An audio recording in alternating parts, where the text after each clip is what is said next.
गुडघ्यात भयंकर वेदना आहेत, पण मनात एकच प्रश्न, हे ऑपरेशनशिवाय बरे होऊ शकते का? तर उत्तर आहे होय. अनेक रुग्ण योग्य तो उपचार, व्यायाम, जीवनशैलीमध्ये बदल आणून गुडघ्यांचा त्रास सर्जरीशिवायच बऱ्यापैकी कमी करू शकतात. तर आज मी तुमच्यासाठी घेऊन आलेलो आहे गुडघ्याला बळकट करणारे आणि गुडघ्यातील वेदना कमी करणारे 5 प्रमुख उपाय. आणि शेवटी देणार आहे एक बोनस टिप जी कदाचित आपल्याला माहीत नसावी. नमस्कार, मी डॉक्टर सुबोध सोळंके, ऑर्थोपेडिक आणि joint replacement surgeon, Chhatrapati Sambhajinagar.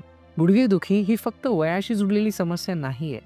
गुडघ्यांचा गैरवापर, अतिरिक्त वजन, गुडघ्याला झालेल्या दुखापती किंवा योग्य पोषणाचा अभाव ही मोठी कारणे आहेत. चला तर मग पाहूया सर्जरीशिवाय गुडघ्याचं आरोग्य कसं सुधारता येईल. तर पहिलं आहे फिजिओथेरपी, ज्याने गुडघ्याभोवती असणारे स्नायू बळकट करणारे तसेच गुडघ्याची फ्लेक्सिबिलिटी वाढवणारे म्हणजे स्ट्रेचिंगचे व्यायाम. यांनी गुडघ्याचे बायोमेकॅनिक्स इम्प्रूव्ह होतात, गुडघ्यावर पडणारा दाब कमी होतो आणि नियमित केल्यास गुडघ्यातील त्रास कमी होतो आणि फ्लेक्सिबिलिटी वाढते. दुसरं आहे लाईफस्टाईल करेक्शन, म्हणजे दैनंदिन जीवनातील सवयींमध्ये बदल आणणे. ॲक्टिव्हिटीज ऑफ नी बेंडिंग, ज्यामध्ये गुडघा अतिरिक्त बेंड होतो, जसे की खाली बसणे, इंडियन टॉयलेटचा वापर करणे, मांडी घालून तासनतास पूजेला बसणे. ह्या गोष्टींमुळे गुडघ्यांवर अतिरिक्त ताण पडतो. ह्यामध्ये बदल आणून वेस्टर्न टॉयलेटचा वापर करणे, जमिनीवर न बसता उंचावर बसणे, ह्या गोष्टींनी गुडघ्यांवरचा दाब बऱ्यापैकी कमी होतो. तसेच पायऱ्या चढणे उतरणे शक्यतो टाळावे. जिथे जमत असेल तिथे लिफ्टचा वापर करणे. शिवाय वजनावर नियंत्रण आणणे. वजन कमी केले असता गुडघ्यांवर पडणारा दाब बऱ्याच प्रमाणामध्ये कमी होतो. मग येते मेडिसिन्स आणि योग्य त्या सप्लिमेंट्स. अँटी इन्फ्लॅमेटरी एजंट्स अतिरिक्त त्रास आणि सूज कमी करण्यासाठी महत्त्वाचे असतात, पण त्यांचा गैरवापर टाळायला हवा. तसेच गुडघ्याच्या आतमध्ये लुब्रिकंट तयार करणारेही बरेच मेडिसिन्स अवेलेबल आहेत, ज्यांच्यामध्ये बहुतांशरित्या साईड इफेक्ट्स नसतात आणि गुडघ्यांची मूव्हमेंट सुकर होऊन जाते. तसेच योग्य ते सप्लिमेंट्स, ज्यामध्ये व्हिटॅमिन डी, कॅल्शियम आणि स्नायूंना बळकटी देण्यासाठी प्रोटीन्स पुरेपूर प्रमाणात घेणेही तेवढेच महत्त्वाचे ठरते.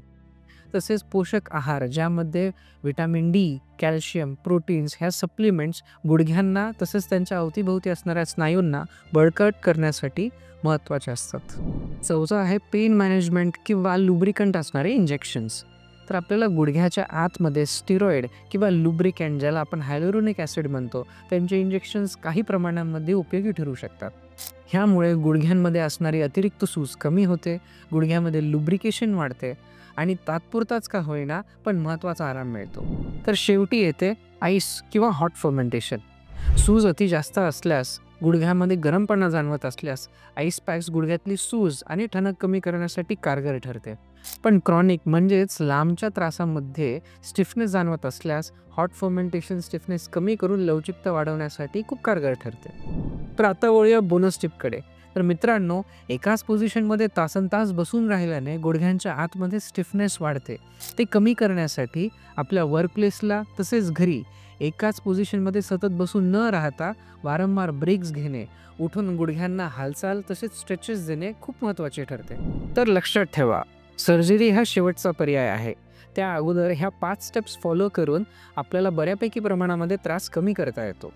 गुडघेदुखीबद्दल तुम्हाला आणखी काही प्रश्न असतील तर कॉमेंटमध्ये नक्की विचारा. व्हिडिओ आवडला असेल तर लाईक करा आणि चॅनलला सबस्क्राईब करा. तोपर्यंत आरोग्यमयी राहा आणि आपली काळजी घ्या. धन्यवाद.